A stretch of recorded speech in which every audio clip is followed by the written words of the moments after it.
সকলে মিলে একটি আমাদের প্রত্যাশিত সুন্দর বাংলাদেশ আমরা গড়ার উদ্যোগ গ্রহণ করতে পারি। তাহলে জয়ের ব্যাপারে আমরা আলহামদুলিল্লাহ আমরা কনফিডেন্ট, আমরা আশাবাদী জয়ের ব্যাপারে।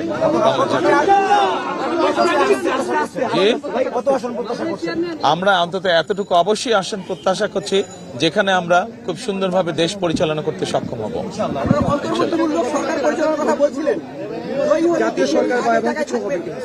আমরা বলেছি যে আমরা যে সকল রাজনৈতিক দলকে একসাথে নিয়ে আমরা আন্দোলন সংগ্রাম করেছি, আমরা চাই আমরা কম বেশি সকলকে নিয়ে একসাথে দেশ পরিচালনা করতে।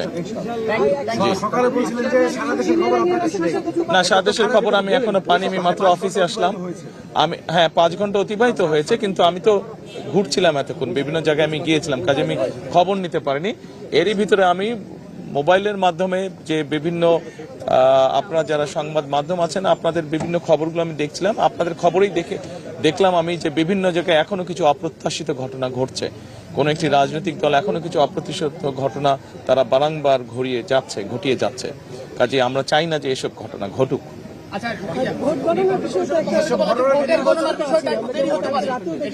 কেন ভোট গণনার ভিতরে আশঙ্কা? আমরা মনে করি যে মানুষ যদি বেরিয়ে আসে, সাধারণ মানুষ, এই দেশের মালিক হচ্ছে মানুষ, এবং তারা যদি বেরিয়ে আসে, তারা যদি তাদের অধিকার প্রয়োগ করে, ভোট সংখ্যা যত বেশি বাড়বে, ভোটারের সংখ্যা যত বেশি বাড়বে, আমরা বিশ্বাস করি যে সকল ধরনের ষড়যন্ত্রকে প্রতিহত করা যাবে।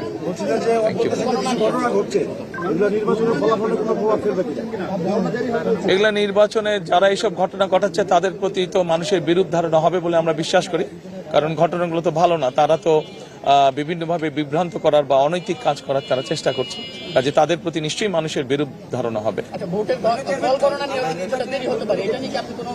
ফল গণনা কেন দেরি হবে? দেরি হবার কোনো কারণ নাই। কেন দেরি হবে?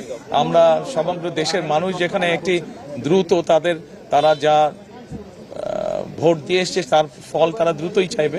আমরা আশা করব যে নির্বাচন কমিশন চেষ্টা করবে যাতে দেশের মানুষ দ্রুত তার ভোট প্রদানের যে ফল সেটা তার মানুষকে সামনে উপস্থাপন করবে।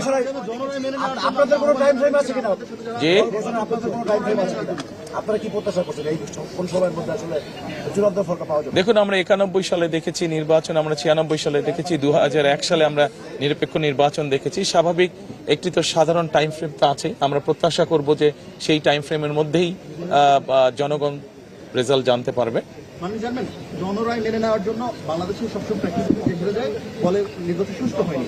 আপনার জায়গা থেকে আপনারা জনরায় মেনে নেবেন কিনা, এবং যারা হেরে যাবে তাদেরকে মেনে নেওয়ার জন্য নির্বাচন যদি সুষ্ঠু, নির্বাচন যদি নিরপেক্ষ হয়, নির্বাচন যদি বিতর্কিতহীন হয়, তাহলে অবশ্যই কেন মেনে নেব না? সব দলই আমরা মেনে নেব, কিন্তু অবশ্যই এখানে একটি শর্ত আছে যে নির্বাচন নিরপেক্ষ হতে হবে, নির্বাচন শান্তিপূর্ণ হতে হবে। আমরা যেসব অনাকাঙ্ক্ষিত ঘটনা দেখছি, যেভাবে মানুষকে বিভ্রান্ত করার চেষ্টা হচ্ছে, সেই এরকম বিষয় তো অবশ্যই মেনে নেওয়া যাবে না, কেউই মেনে নিবে না। আমার কাছে মনে হচ্ছে যে ভোটার উপস্থিতি আমি যতটুকু ঢাকা শহরে দেখেছি, আমার কাছে মনে হচ্ছে আলহামদুলিল্লাহ মানুষ অত্যন্ত উৎসাহ ভরে তার ভোট প্রয়োগ করতে যাচ্ছে।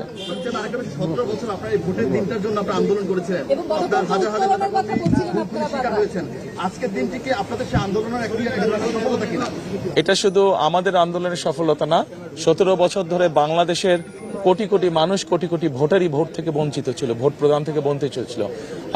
আমি মনে করি যে এটা সমগ্র বাংলাদেশে যে প্রায় 13 কোটি ভোটার আছে, সকলের জন্য একটি উল্লেখযোগ্য দিন, সকলের জন্য একটি স্মরণীয় দিন আজকের দিনটি। ধন্যবাদ, সকালে ভালো থাকবেন। Thank you.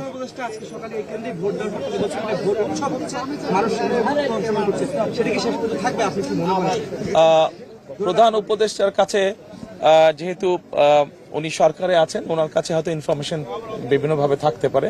আমি যেহেতু এখনো সেভাবে সারা দেশে ইনফরমেশন জানেন, কাজে আমি এ ব্যাপারে বলতে পারবো না। আমি শুধু ঢাকা শহরে যতটুকু দেখেছি, আমি তো বললামই যে মানুষের মধ্যে উৎসাহ উদ্দীপনা আছে। আমরা বিশ্বাস করি গত 2 দিনে যেভাবে দেখেছি মানুষজন লঞ্চ, স্টিমারে, ট্রেনে, বাসে করে বিভিন্ন উৎসাহ নিয়ে দেশে ফিরে গিয়েছে, যার যার এলাকায় ফিরে গিয়েছে ভোট প্রদানের জন্য।